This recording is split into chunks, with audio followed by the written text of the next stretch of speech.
Mirë të nderuar teleshikues, ne rikthehemi sërish në studio në këtë transmetim të drejt për drejt këtu në ekranin e televizionit Fox News. Për gjatë minutave në vijim do të ndalemi dhe do të flasim për futboll dhe konkretisht do të fokusohemi tek djemtë e kombëtares shqiptare të futbollit në prag të sfidës me Anglinë në stadiumin Wembley, aty ku me pak fjalë do të kemi një përballje titanësh, do të kemi një lojë të fortë, një lojë sfiduese, një lojë plot emocion, ashtu siç din vetëm djemtë e kombëtares shqiptare të futbollit të na dhurojnë, teksa jemi në kualifikueset e botërorit. Përpos emrave të cilët janë vendosur në dispozicion nga vetë trajneri Silvinho, në këto kualifikueset të botërorit 2026 kemi dhe surpriza për shkak të disa rikthimeve të ndryshme në kombëtare si Armando Broja dhe Naser Ajiti,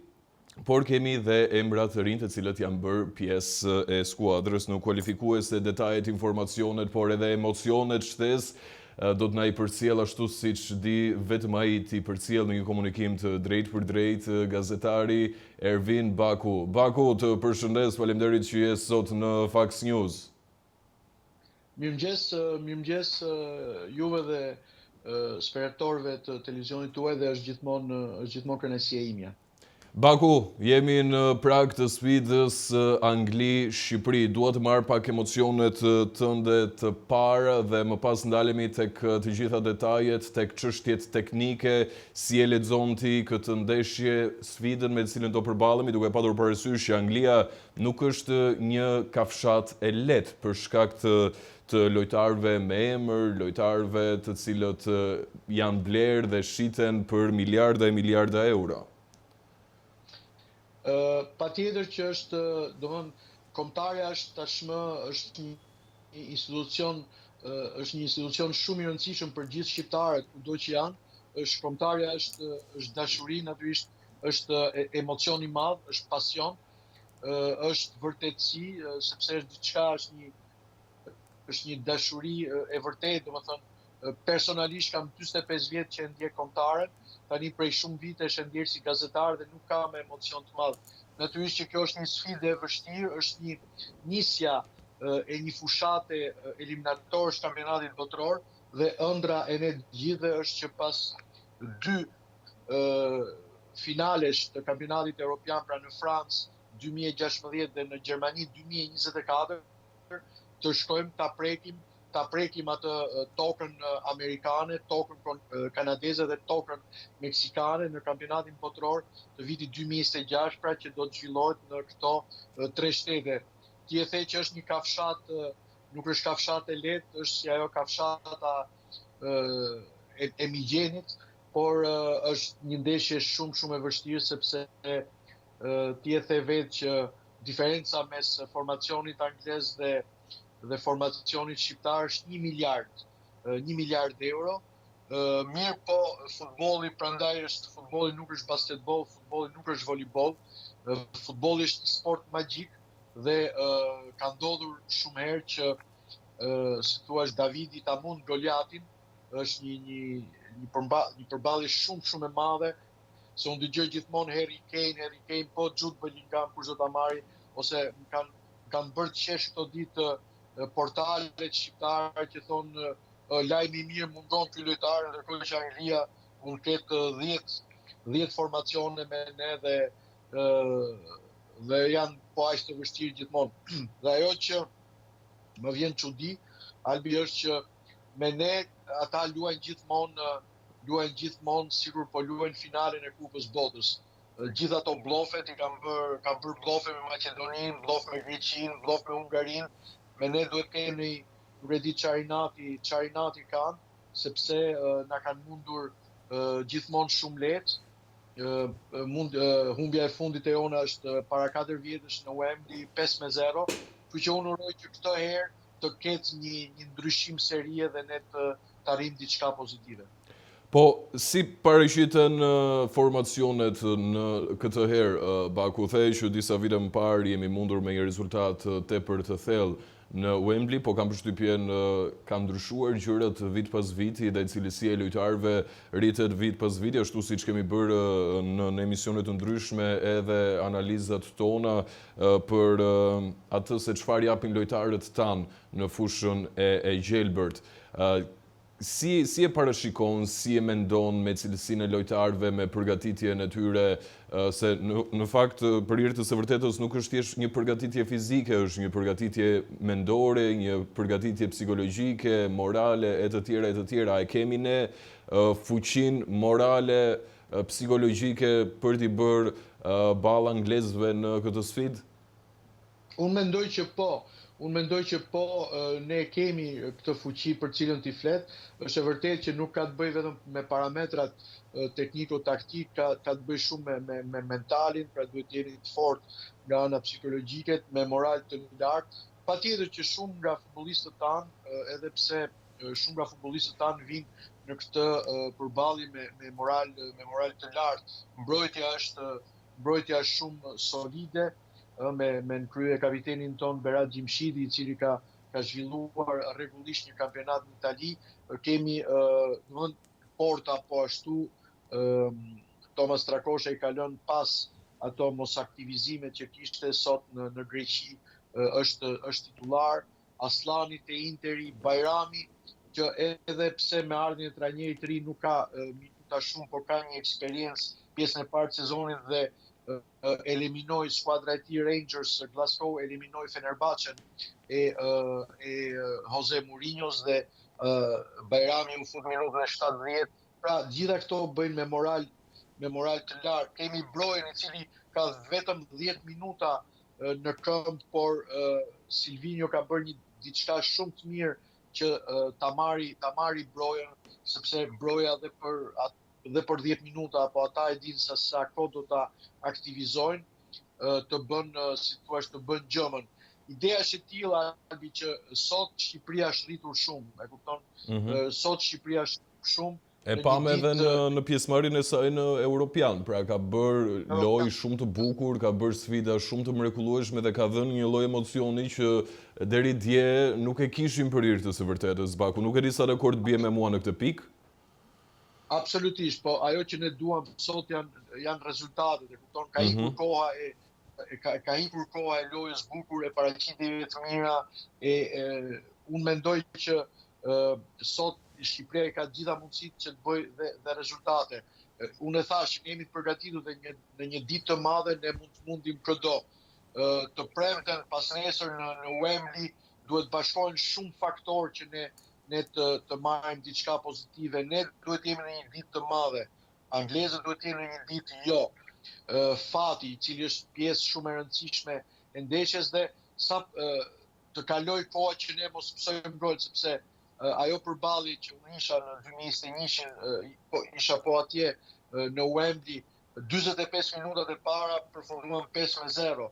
Pra këtë e pyeta dhe Aslanin dhe Bajramin dje në konferencën për shtyp, që ideja është që të luajmë me vëm moralin, vëm zemrën fushë, kupton, dhe mos psojmë, dhe duke mos psuar gola, sa më shumë kalon koha, aq më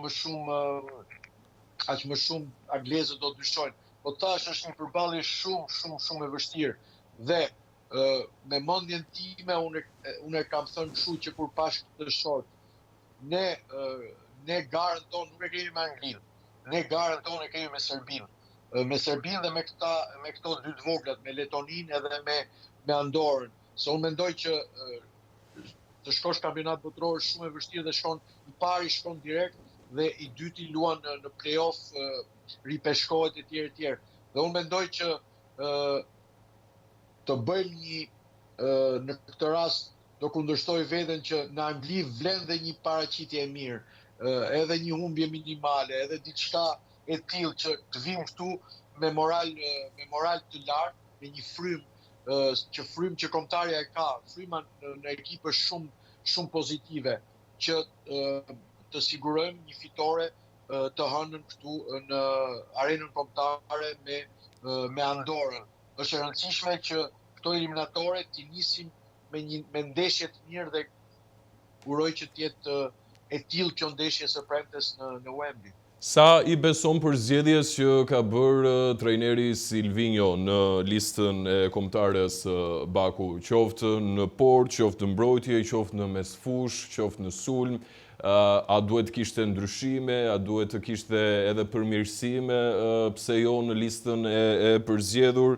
Ndërkohë dua të ndalem pak më vonë edhe tek një lloj surprize e të riut dhe të shumë përfolurit Etnik Brutit, lojtari 21 vjeçar i cili do të vesh për herë të parë fanellën kuqezi, dhe çfarë ka parë Silvinho tek Bruti, vetëm 21 vjeç? Dgjoj, po e nis këtë nga fundi, domethënë Bruti ti e mban mend, unë e njohur me Jul Cezarin që thoshte edhe ti Brut, që domethënë Bruti ishte te ata që i bën kurthin, ishte ke grupi për vrasjen e Jul Cezarit dhe e quajti tradhtar. Kështu është quajtur dhe Bruti në tradhtar në Kosovë, ndërkohë që për mua nuk ka absolutisht fare debat këtu. Ai djalë që është kapiteni i 21 vjeçarëve të Kosovës, në stafin e kombëtarës kam parë që ai mund të shërbejë një ditë Shqipërisë dhe ai zgjodhi Shqipërinë dhe ka të gjithë të drejtën e Zotit të zgjedhë këtë doj. Ai nuk zgjodhi Serbinë apo Greqinë apo Maqedoninë, por zgjodhi Shqipërinë dhe për mua nuk duhet të ketë debat. Një njeri që është në vit 18 vjeç, që është major, mund të bëjë zgjedhjen e tij dhe këtu i vej pikë debatit. Dgjoj, ne në këtë fushatë eliminatore na vjen keq, por kishim disa mungesa të rëndësishme, sidomos duke filluar me krahun e majt me Mitajn, që do jetë problem krau majt, nuk e di se si do operoj Silvinho për krahun e majt të mbrojtjes. Kishim 5 mungesa këtë herë, kishim Mitajn, kishim Elseid Hysajn, kishim Kejdi Baren, kishim Indrit Tucin edhe Dakun. 5 mungesa të rëndësishme, kupton, por ka ardhur momenti. Por edhe Anis Mehmeti kam përshtypjen në Baku. Anis Mehmeti duhej grumbulluar. Unë këtë kam rezervë për Silvinjon. Ose për shembull mund të kishte grumbulluar Albion Markun, që po luan shumë mirë në Hungari, ndërkohë që ka thirrur Hadrojin, i cili nuk po luan. Po këto janë zgjedhjet e trajnerit, dëgjoj. Edhe jo vetëm te ne, po vetë natyra njerëzore ka, po jo pse këtë, po këtë, po atë duhet i bëjmë besim Silvinjos, që unë uroj që të bëj po aq mirë sa fushata e eliminatoreve të kampionatit evropian që na çojnë në Gjermani. Kush mendon se do të jetë surpriza e këtyre eliminatoreve, sa i takon gjithmonë skuadrës tonë Baku? Për lojtar. Për lojtar, patjetër, nëse për kualifikueset e Europianit ne kishim Aslanin apo edhe personazhe të tjerë të cilët kanë bërë spektakël, kush do të jetë për eliminatorët e kampionatit evropian, surpriza e madhe jone ishte Yasir Hasani. Patjetër. Golat e tij të mrekullueshëm na dërguan në Gjermani. Nuk ka rëndësi. Forca më e madhe e kësaj Shqipërie është grupi. Unë uroj që kjo kombëtare duhet ndërtuar rreth Myrt të Uzunit dhe Brojës, pastaj në mesfushka mbi popullim, në mbrojtje po ashtu. Mirë, po është momenti që ne kemi patur fatin e keq me dëmtimet e një pas njëshme të Brojës. Tani Uzuni duhet është në formën e tij më të mirë, është me një moral të lartë, ka shkuar në një kampionat ku kampionati amerikan është rritur shumë dhe aty ka yje të tjerë europian, yjeve të tillë është bashkuar dhe Uzuni, kështu që rreth Uzunit, rreth Brojës, rreth Bajramit, rreth Hoxhës, rreth Muçit, Aslanit, Ramadanit, kemi një kombëtare të mirë. Ne sot për herë të parë, do disa që prej 2-3 vjetësh ne tashmë e njohim si thua formacionin e Shqipërisë. Më përpara nëse dinim formacionin e Shqipërisë. Aq shumë lojtarë vinin dhe iknin pa qëndruar, ndërkohë që dinë informacionin e Gjermanisë, Italisë, Francës. Sot ne dim kush janë ato 7-8 futbollistë që janë, si thua, ato të palëvizshmit dhe pastaj që plotësohen nga këta tjerë. Ne nuk e dim ende mënyrën se si do të vullos Silvinho sa i konformacionit në përballjen me Anglinë, Baku, po cili do të ishte formacioni i cili do të ishte i fuqishëm në përballje ndaj anglezëve, gjithmonë në analizën tënde, në këndvështrimin tënd e të tjerë. Dgjoj, po në port do të jetë Strakosha, edhe pse un kam mendimin që ka ardhur koha që ne të hedhim në det, e kam të batutimin që noti mësohet në det, të hedhim në port edhe Alen Sherin. Por unë e di që Strakosha, Silvinho do ta filloj me Strakoshën, krau i djathtë dihet që do të jetë Ivan Balliu, në qendër mund të jetë jo mund të jetë, po është Gjimshiti, po mund të jetë me Gjimshiti mund të jetë Kumbulla, mund të jetë Ismaili, mund të jetë Ajeti, ndërsa krau i majtë do të jetë problem, mund të jetë Nasser Ali. Do të jetë problem për shkak të mungesës së Mitajt, Baku? Patjetër, Mita është mungesë e madhe, Mita është mungesë shumë e madhe. Kështu që Nasser Ali është thirrur në Gjermani, edhe pse nuk luajti as një sekond, po u thirr për se roli i tij është mbrojtës i majt, edhe pse sot te Dinamo luan në qendër.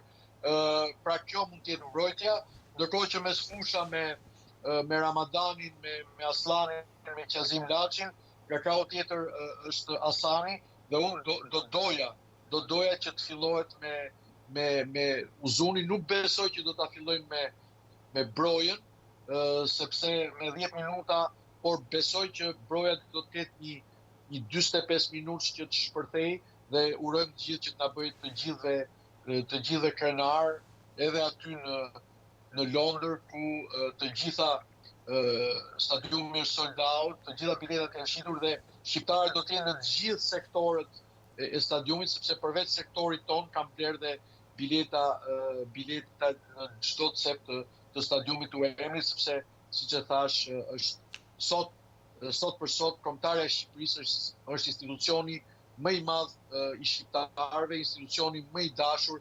Kombëtarja është vërtet një dashuri. Ndërkohë, Baku, ajo se çfarë vum re të paktën në mënyrën e lojës së kualifikueseve për në Europian, por edhe në vetë kampionatin Europian, ishin zvendësimet në 10 minutën e fundit të lojës, mbas lëvizje të trajnerit Silvinho që në një farë mënyre her pas here çonin në humbje pikësh për skuadrën tonë. Mendon se do të ndikë po të njëjtën logjikë edhe Silvinho për këtë kampionat botëror, për këto kualifikuese, pra lojtarët do t'i fut në minutat e fundit duke lodhur këta të tjerët dhe duke mos bërë një lojë ashtu si duhet të bënte, nëse do të vendoste me më shumë minuta lojtarët e Stolit? Dgjoj, unë kam patjetër, unë dhe shumë të tjerë kemi kritikuar ato zgjedhjet e Silvinhos për Europian, se në ndryshim nga fushata eliminatoreve në Europian, nuk besoj aq shumë ke skuadra që kishte, e luajti në letër, u friksuan letër nga Italia, nga Kroacia e tjerë, bënte zëvendësime me vonesë, nuk merrte lojtarët e dur, po t'i lëm këto. Unë mendoj që edhe Silvinho, ashtu si Shqipëria, edhe Silvinho është rritur, ndoshta ka mësuar nga gabimet që ka bërë. Për shembull, ajo që më bëri mua përshtypje këtë herë në konferencën e tij përshtyp, që në ndryshim nga e kaluara, Silvinho sot na shpjegon pse ka thirrur kë. Pra për çdo lojtar ai na jep shpjegimin pse ka thirrur ose pse nuk e ka thirrur, gjë që nuk e bënte të kaluar. Unë uroj që po kjo të jetë një mënyrë e të shprehur në fushë, sepse një trajner i madh, se Silvinho është seleksionues, një trajner i madh di ta lexoj lojën dhe unë uroj që zëvendësimet kur diçka nuk shkon të bëhen shumë më shpejt, jetë me drejt, mos priten minutat e fundit. Aq më tepër kur ke lojtar, kur ke Xhevahir në stol. Ndërkohë Baku, që mos të lodh më shumë sepse e di që je do të nisesh drejt Anglisë, ke një fat të jashtëzakonshëm për ta parë dhe për të përjetuar emocionet nga afër në stadiumin e Wembleyt. Ne të urojmë rrugë të mbar, por një parashikim sa i takon rezultatit. Një parashikim për sa i takon rezultatit. Zemra ime që rre vetëm kuqezi, uron me shpirt që të marrim një pikë në Wembley, do të ishte një fitore shumë e madhe. Pra, rezultati më i mirë do të jetë barazimi në këndvështrimin tënd. Dgjoj, në fushën e betejës, çdo njeri futet për të fituar, e thash, por është një përballje shumë e vështirë, sepse është premiera e parë e trajnerit Tuchel në krye të Anglisë, ai nuk do që të zhgënjej, po thash uroj që t'ja prishim festën, uroj që të ketë një ndërprerje të serisë negative që ne kemi me Anglinë, dhe uroj që mos na bëjnë hidhe. Ju e dini të gjithë që ne në 89-ën jemi mundur 5-0 në Wembley, por në momentin që ndeshja ishte 2-0, ka bërë një Eurogol Sulejman Demollari, që nuk e di nga cili planet arbitri e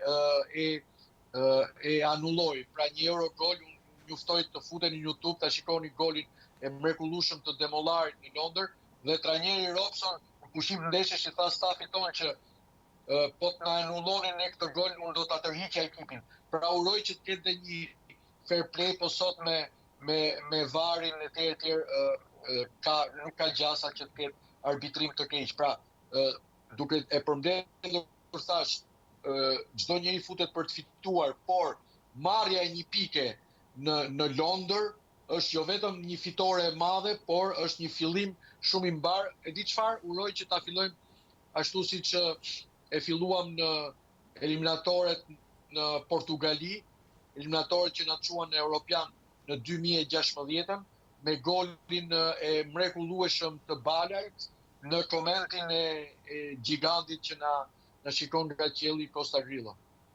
E qartë. Baku, të falenderoj shumë për këtë analizë, ashtu siç vetëm ti di ta bësh, sepse kam përshtypjen kaq drejt, mbase nuk flet çdo kur. Gjithsesi, prandaj ti je unik sepse je Ervin Baku.